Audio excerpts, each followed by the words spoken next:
Federal Drive is presented by GEHA, Government Employees Health Association, proudly providing health and dental benefits to federal employees and their families. Visit GEHA.com. Contracting officers and contractors alike are facing a mosaic of updates. Everything from FAR deviations to new DoD priorities like speed and portfolio-based acquisition. Emily Murphy, Senior Fellow at the Baroni Center for Government Contracting at George Mason University, is here with advice on how 1102s and businesses can keep it all straight while dealing with increasing workloads. Emily, great to have you here this morning. It's wonderful to be with you again, Terry. A lot has happened over the last few weeks, and as people in the contracting world get back to their desks and start things back up again, they've got a lot to touch base on. Just before the shutdown, we had the publishing of the FAR overhaul, and defense has come out with a lot of new priorities. How can people start to put all these pieces together and make sure they're working with the whole picture? It's a really complicated picture right now. And I want to go back and say, like, GSA, DoD, NASA, OFPP did an incredible job in getting that FAR overhaul done and published. And they even got the updated FAR companion out during the shutdown, which I know has to have been a struggle. So they did a wonderful job with it. USDA, Department of Homeland Security, and GSA have all adopted the entire new set of standard deviations. That means, however, that no other agency has. So if you're a contracting officer right now, or you're a contractor, there's not a standard set of rules you can go to. You have to be looking at which deviations did this agency adopt? How does that interface with what contract vehicle I'm using? And what about this other policy that's happening over at Department of War? There's not a clear one-size-fits-all answer to the problem anymore. If you think GSA, for example, assisted acquisition has always said that they follow the rules of the funding agency. So if money and requirements coming into GSA's assisted acquisition service, they're going to follow that agency's money and the rules that come with it. Well, that might mean that they're adopting, if it's coming in from Department of Energy, one set of rules, Department of War, another set of rules. If it's coming in from the SBA, it might be a third set of rules. So I keep thinking that if I'm an 1102 right now, a contracting officer, I want more monitors, because I'm going to have so many different versions of rules and guidance up until we can make it through this. Until that standardization, I think the standardization is going to come, but I think it's going to be a really tough few months as the new rulemaking takes effect, as more and more agencies adopt those standard deviations, and as we get more clarity on what the Department of War's new announcement from the 7th of December actually means in the application, so that we know what to expect with those contracts. How much more complicated does the continuing resolution make it? Because now some agencies have full year appropriations. We have a CR in place for others through the 30th of January. And on top of that, we have all these new rules that you're talking about. So if one thing contracting officers are used to dealing with, and contractors are very used to dealing with, it's CRs. I don't think that that's going to be the hard thing. It does slow down new starts for the agencies that have a continuing resolution. For the agencies that actually have their appropriations, it means that they can get started. It actually may help balance the workload out a little bit, because you can start the new starts for agencies that have the authority while you're still working on the continuing resolution, and continuing the existing contracts for all the other agencies. But the sort of mosaic of rules and regulations out there is going to make things tougher as they're trying. It's one more complication to throw into the mix.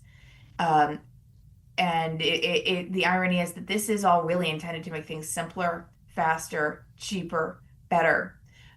And I think ultimately it will, but it's going to be a little bit painful for the next couple months. Well, speaking of simpler, faster, better, cheaper, what's the perspective of contractors? We're talking first about the contracting workforce, but contractors, and especially small business organizations who might not have a big contracting shop to help them navigate all of this, what should they be looking at and thinking about in this new sort of interim period? So they need to be really carefully looking at not just their contracts, but the agencies they're doing business with, and seeing where the changes are coming. For example, if you're an 8A firm, you need to be looking at the new competition rules that are in Part 19. If you're a service-disabled veteran or a woman-owned small business or hub zone company, it's opening up the realm of what you can compete for, because things that were previously in the 8A program are now available if an agency chooses to take them and compete them amongst those other socioeconomic categories. They can. But that's just looking at the small business programs. They also need to be looking at the clauses. Right now, their contracts probably have the old clause matrix in them. But Part 12 reduced for commercial type contracting, reduced the number of clauses by about 30%. Which clauses are changing? Which ones can they get, and what does that transition look like for them? What can they stop doing? And what do they have to change how they've been approaching? And it's going to be a sort of a contract by contract answer. Someone's going to deal with their flow downs. And then we're also hearing, I think Jason Miller, your colleague, reported on that there's going to be maybe some changes to how IT value-added resellers are being treated. So that's not even in the current regulations, but it's something that's sort of looming out there over the community that they're going to need to be paying a lot of attention to, because limitation on subcontracting is becoming more important. Compliance with contracting terms. Frankly, even the move towards OTAs and CSOs and all sorts of alternative contracting, they're going to have to become masters at a whole another set of contracting options, or award options, I should say, not even contracting options at that point. I'm speaking with Emily Murphy. She's former administrator of the General Services Administration and senior fellow at the Baroni Center for Government Contracting at George Mason University. Emily, along with all of these changes, you've been a strong advocate for training of 1102s. But with all of this happening, and we have Secretary Hegseth announcing a complete shift in focus for DAU, now the Warfighting Acquisition University, what do you see as key to keeping 1102s current and keeping their mindset focused on these new ways of doing business? So we're giving the 1102s, the contracting community, a lot of new tools. I mean, you're seeing GSAI, the Department of War is rolling out new tools as well. Everyone's got new tools. We've got new regulations. We've got new authorities. What I haven't seen is anyone budgeting for the time to train the workforce on how to use these and how to use them properly. There are some very powerful tools out there and very powerful changes in the regulations themselves that give that workforce a lot more authority.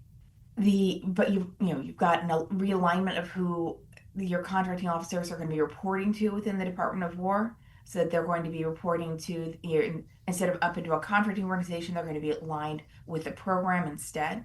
At least that's what's been stated. We haven't seen the reassignments happen yet. So how is that going to change day-to-day business?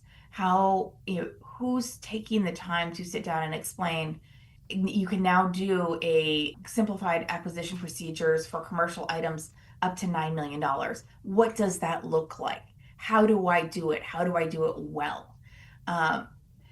If I still have to get a senior level approval for an award above, and choose your threshold because it varies from agency to agency, $100,000, $50,000, $250,000, $1 million.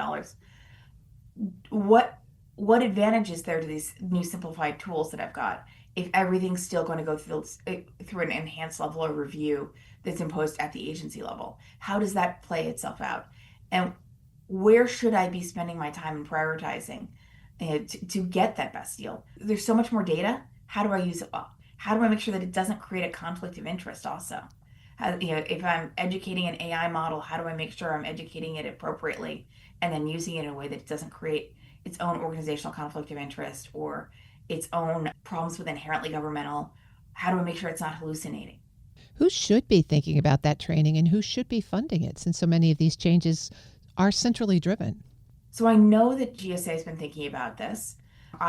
Clearly, the Department of War, with the rebranding and renaming of the DAU to WAU, is thinking about training. The problem is time. You've got a workforce that has been under enormous pressure to get things out the door, and training isn't something that happens. They lost over 40 days. I mean, so they lost over 6 weeks of opportunity where they couldn't go and take that training. And there is a backlog of work. Training, unfortunately, gets frequently put on the back burner at that point when it needs to be prioritize first so that you've got the ability to actually execute better on what's waiting on your desk. But that's easy to say. It's a lot harder to do when your desk is overflowing with work. So contracting shops are a lot leaner after all the DRPs and downsizing. We've got lots of new confusing rules. Do you anticipate that this is going to pose a problem in terms of oversight and then potentially protests as this plays out? I think it is.